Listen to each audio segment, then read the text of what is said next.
I see myself more as an image maker, not a photographer. I just happen to use a camera because it's a tool that's easy to use.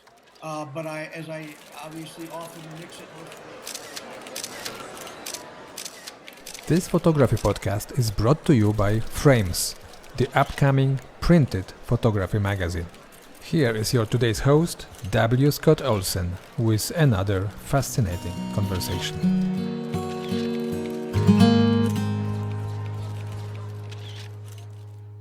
Well, hello, everyone, and welcome to another podcast from Frames Magazine. My name is Scott Olsen, and today I am talking with Michael Jantzen. Michael has one of the most creative and most unique approaches to thinking about images, to thinking about photography that I've come across ever. His work is known all around the world. It's been in thousands of articles and books and magazines, galleries. His work has been exhibited at the National Building Museum, the Canadian Centre for Architecture, the Harvard School of Design and Architecture, the Museum of Modern Art, and just about everywhere else. Michael, good morning and welcome. Good morning. Glad to be here. You're out in Santa Fe this morning. Is it bright and sunny as I imagine it would be? Bright and sunny. It's about 60 degrees. Oh, that's an absolutely perfect morning down there. Yeah, we love it here. You have an approach to photography unlike anybody else that I've seen. And you've said on your website and other places that you want to reinvent the built environment in order to extend the reach of consciousness. I'd like to, if we could, to start with that sort of mission statement and unpack it a little bit. Reinvent the built environment. What do you mean by that? And then extend the reach of consciousness. What do you mean by that? I'm not an architect, by the way. I'm an artist who often uses architecture as an art form, but my only interest in architecture is to reinvent it. One of my great heroes from the past is Bucky Fuller, who I knew and admired him for that, mainly for that reason. He tried to reinvent everything that he came in contact with, especially shelter, the built environment. He had a similar kind of philosophy. He wanted to not really create architecture, but reinvent the built environment, and in doing so, make it, more like a consciousness-raising device that you happen to live in, so that the architecture, the aesthetics come from the reinvention. So and not based on style, but how do you think about shelter, for instance, or the built environment in general, in a new way? What else can it do but keep the rain off your head and keep you warm or cool? How can it become a machine or a device that really helps you become more aware of your local environment and the global and the universe as well, so that it becomes something much more than just another style that's based on other people's work and arbitrary things. Are you trying to reinvent our expectations or our relationship with built environment, or just see where the new boundaries might be? Yeah, all of that. Often, for instance, in my work, that work, I like to incorporate the latest technology and see how it could be sort of plugged into the built environment to allow you to become, again, as I said, more aware of everything that's going on around you, some of which has a direct effect on how the shelter functions in keeping you warm, cool, and so forth, but also extends out to technology that shows you what's going on literally around the world with the internet and that kind of thing. It's a little hard to explain, but it's best to look at some of the work. There's a project I did many years ago called the Malibu Video Beach House that looks at a lot of these issues. And it was designed, I lived in California for a long time. And one day I was driving down the Pacific Coast Highway in Malibu, and I was kind of frustrated by all these houses that were blocking the view of the ocean. And then all of a sudden I came onto a vacant lot where I could, for a few seconds, see the ocean. So I thought, what if I was going to build a house there, I would make the front of it, or the that's facing the road, a giant video screen. And I would put cameras out in front of the house in real time that were recording the beach and setting that information back to that screen. So in a sense, the house disappears and you're looking through it because the video wall is showing you what is on the other side. And then on the other side of the video wall, there would be an actual physical house that you lived in. That's kind of one example.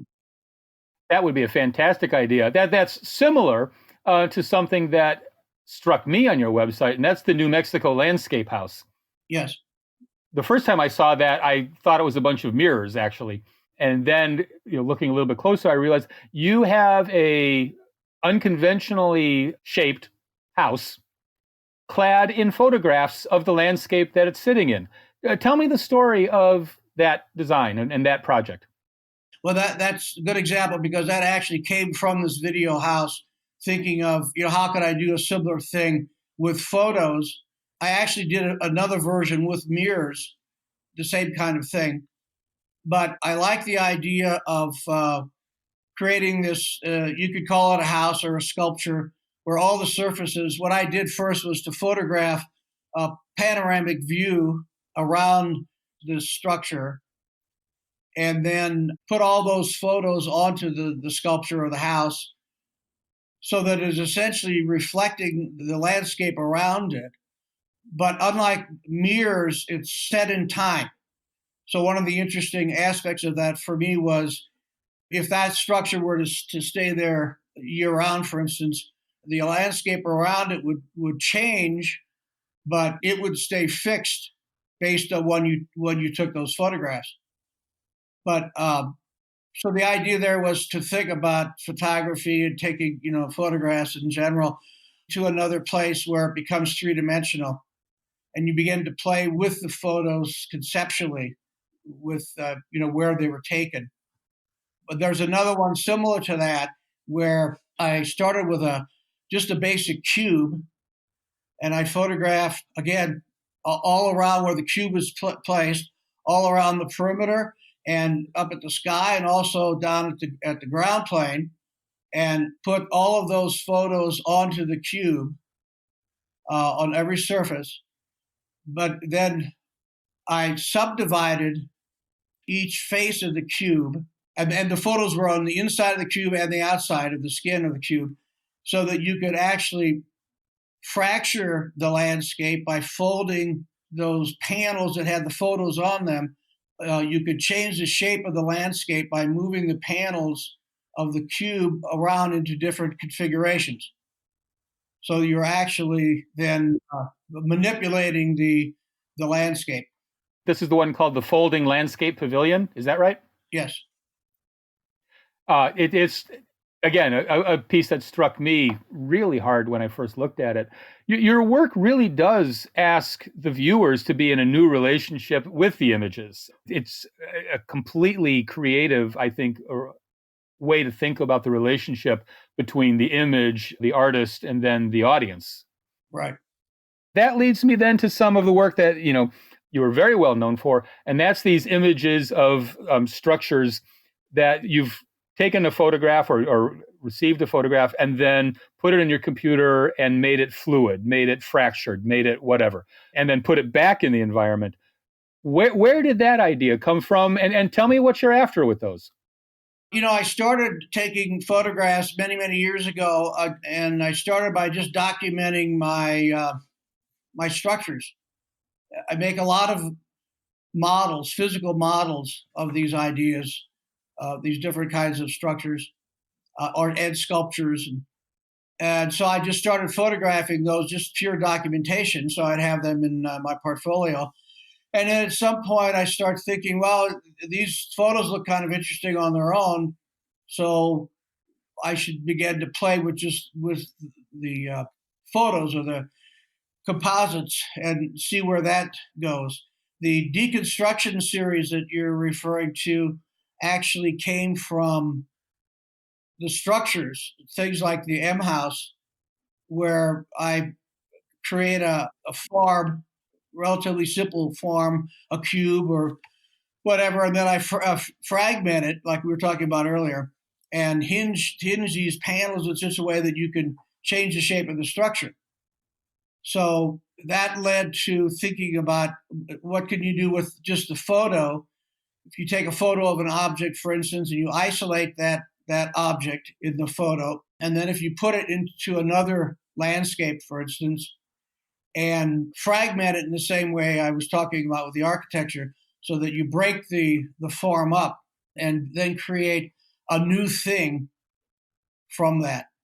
My ultimate goal with all of this is to create interesting images. I don't care how they're done. I have no interest whatsoever in conventional photography, for instance. To me, who cares how it was made? If you're into conventional photography as a craft, that's a different thing, but I've never been interested in that. I've only been interested in creating new things. Art, to me, really needs to be innovative and new. For me, if it isn't, it's not art.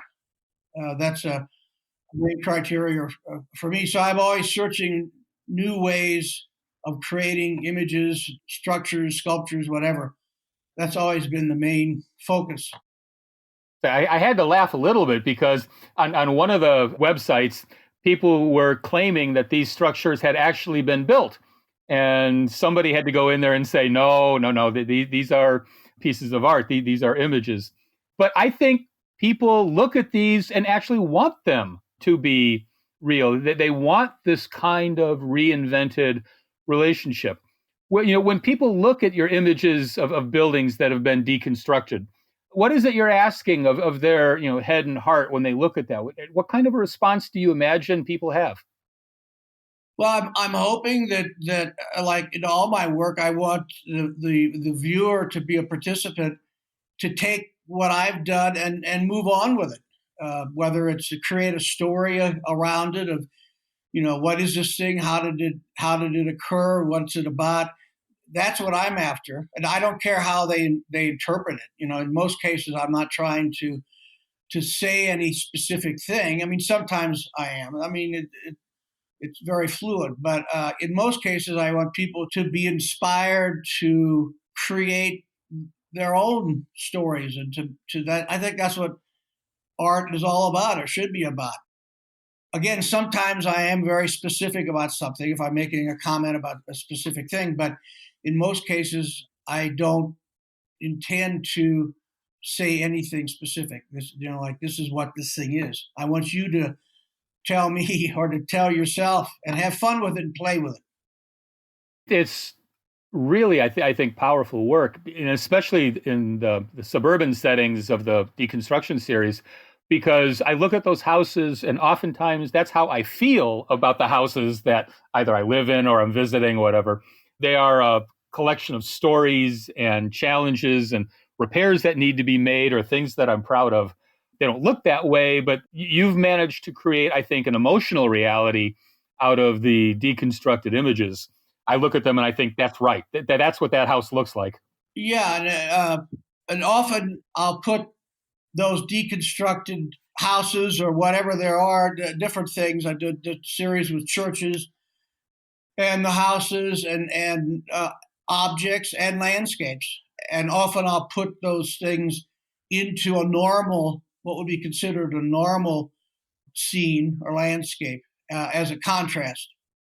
And that works very well too. Contrast, unexpected, but there's always something in your work that, at least for me, I look at it, it's completely fresh, but absolutely true. It's sort of like reading a great new love poem. You think, oh, they got it right. I didn't think of it that way before, but I didn't know I knew that. It's sort of the feeling that you get.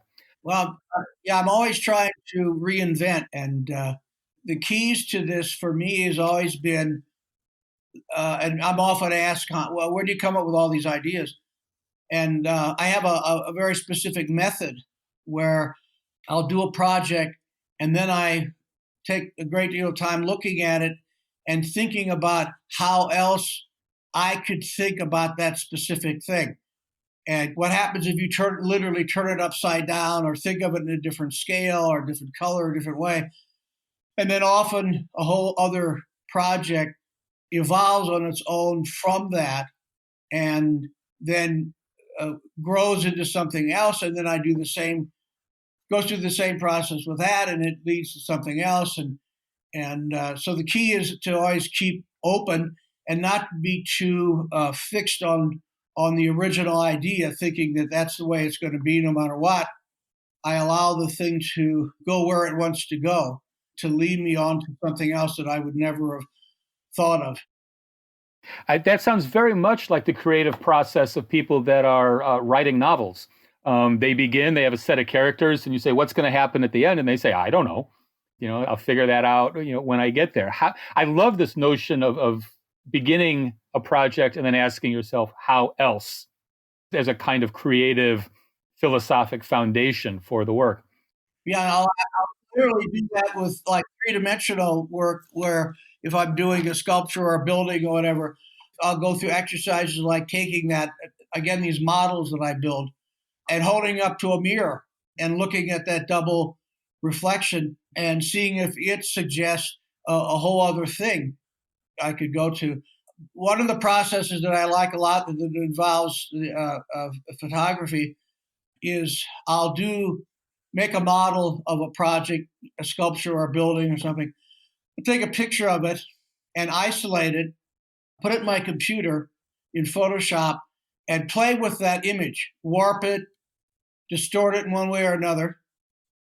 And when I get to a point with an image I like, I'll either take that image and put it into a landscape or whatever, or in some cases, I'll actually build a 3D physical representation of that warped image. In other words, make another model of the warped photo, and then I'll take that three-dimensional object and photograph it again, and then play with it even more. So that process could go on and on and on. So each time you're evolving into making a new thing from the old thing.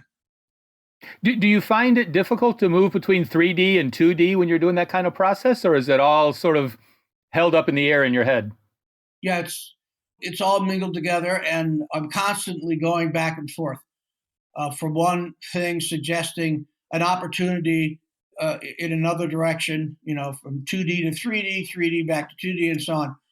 So there's always a very rich menu there that I'm editing, and that's the key, I think, editing, to keep the process going. And the only problem with it is you end up with so many things that it's very difficult to edit. Well, people that do woodcuts and prints, they have all their studio proofs before they're done, and they can wind up with 75 of those. So you just need to keep every version of every project. I'd often go back to things I did many, many years ago, see them in a new way. Then they begin to evolve into something else as well. Tell me a little bit about the series that you call Masquerading Animals. One of those is up on the Frames website.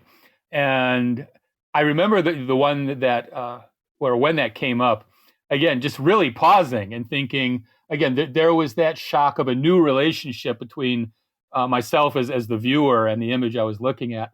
The one image itself that's up on the Frames website, if you could tell me that story, and tell me about the series as well. What's going on?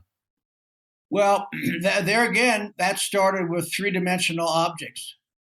Those masks I created from sculptures and architecture models and so forth, where, again, I'm going through that process of photographing the object and putting it in the computer, usually in Photoshop. Then, in most cases, dividing the image in half, flipping it, and creating a symmetrical image. And what I've been intrigued with I've done this in a lot of other series as well, but I've always been intrigued with how when you create a symmetrical image, a face appears very often. So I did that, and then I heightened it even more by taking some photographs of my own eyes and putting those in the place where where the eyes would be in the mask.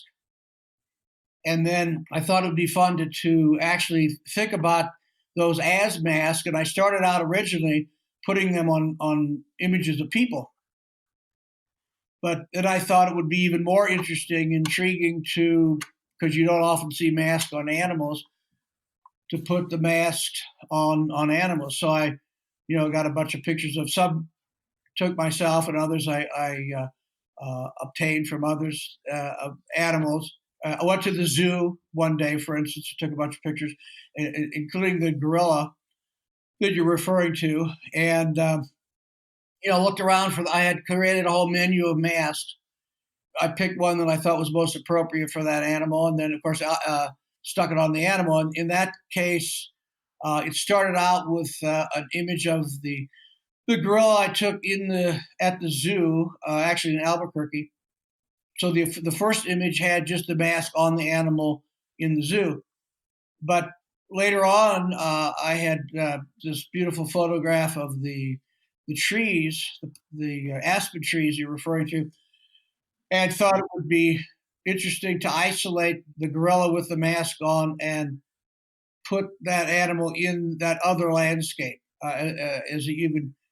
mainly because of the severe contrast between the animal and the aspen trees. So that's how that evolved. And this is part of a larger series of images? Yeah, it's a series I did a lot of animals with masks on. That came from putting the same kinds of masks on people. And some of those are even more shocking. So they're both, both. And then, and that came from another series I did where I just went out into the natural environment and started taking pictures of plants and trees and doing that same process of taking the photos, putting them in the computer, cutting them in half, flipping the image, and creating symmetry, for instance, from a branch on a tree as an example, or a bush, and finding the same kind of faces, or finding faces in that symmetry, and then heightening it by putting my eyes in the appropriate location. So I start thinking of those as entities, spirits, or whatever that would be, that I'm finding in the woods by creating the symmetry out of the natural environment. But they actually do these very, very bizarre faces occurred. And then I did a further series using the same idea, only photographing rocks and cliffs. I call those rock faces. Found the faces there also. So actually, that series came first, and then the masks came from after that. And I've done the same thing with other objects and so forth. So again, it's the same process of taking one thing and thinking about where else it could go, and letting it lead you on to new things. You say, when you're talking about this image in particular, and I think about the series, you say, I hope that these photo montages will inspire the viewers to imagine stories about the masks and the animals who are wearing them.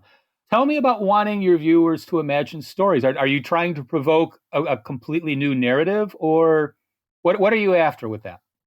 Well, again, as an artist, I as I said before, I think it's critical that the viewer participates in the art and becomes involved in it, and is inspired to be more creative themselves. And part of that can be this idea of looking at something that you've never seen before, thinking, I think we just do this automatically. What is that? Where did it come from?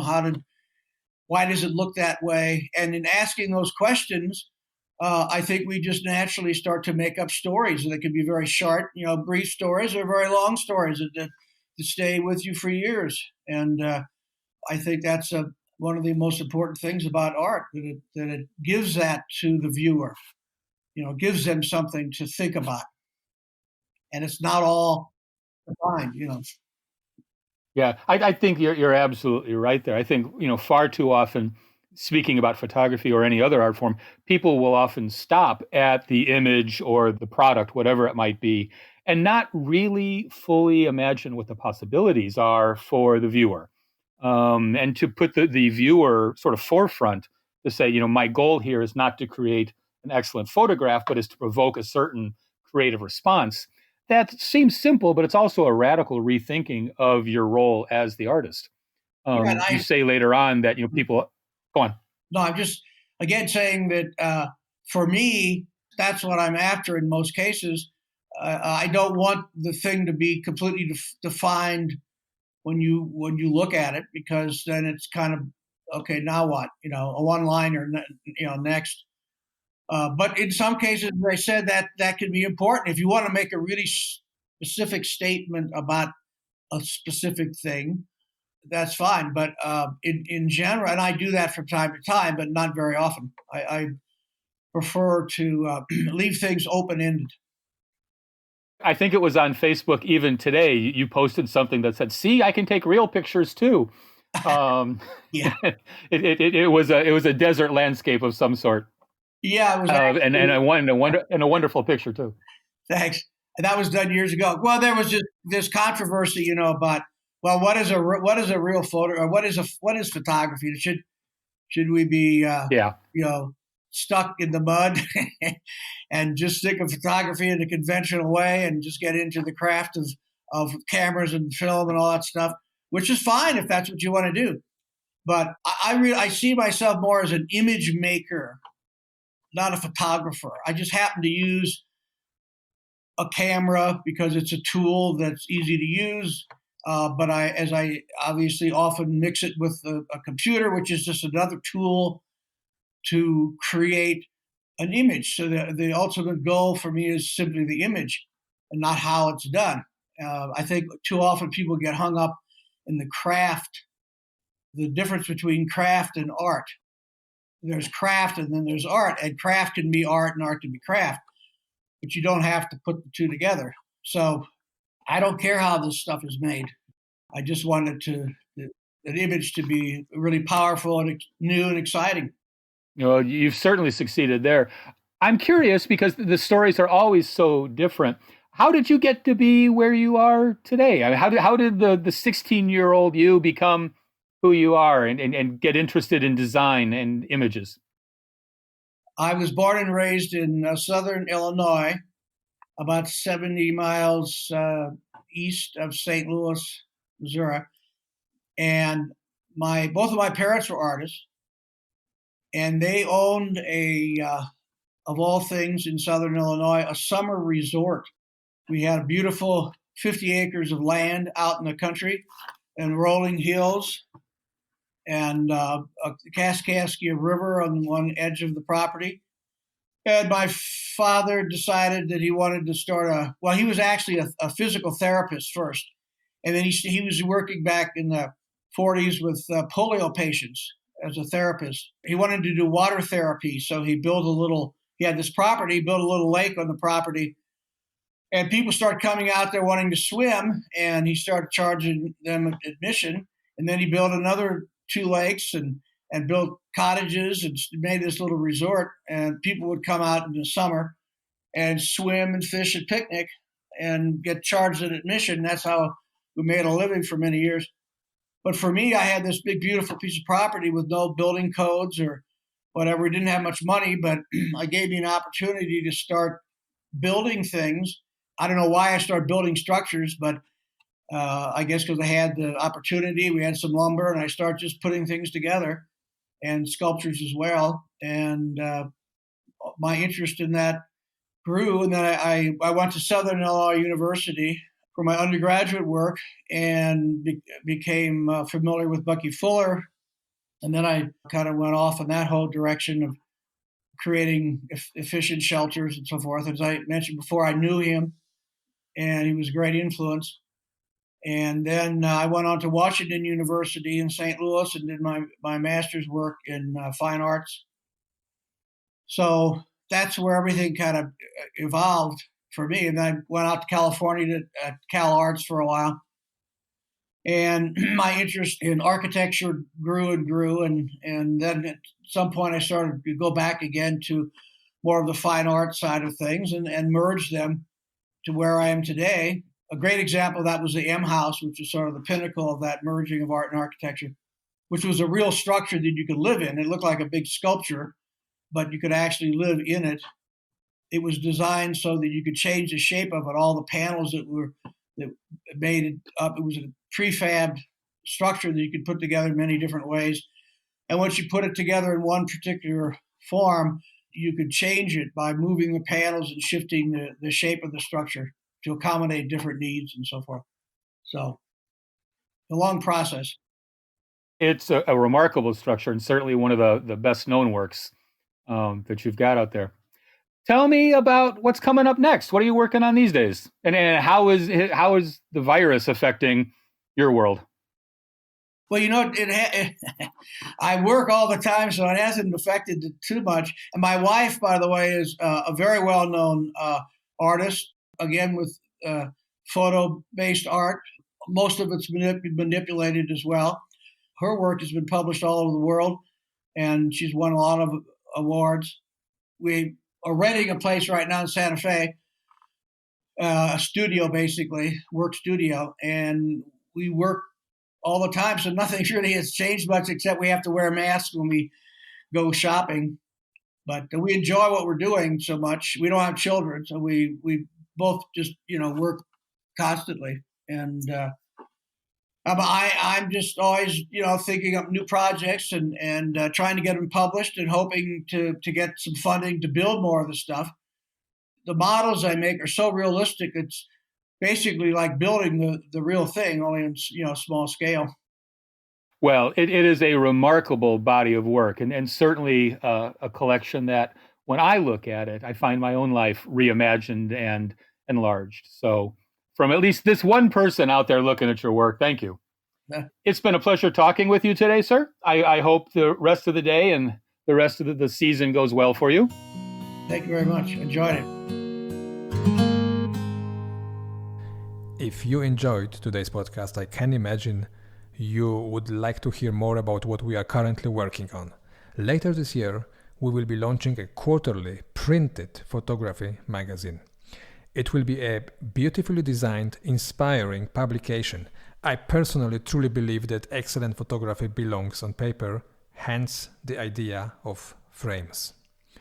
To find out more about frames and to join more than 14,000 photography enthusiasts who enjoy our weekly newsletter, go ahead and visit frames.photography. I would love to have you in our community. Thanks so much.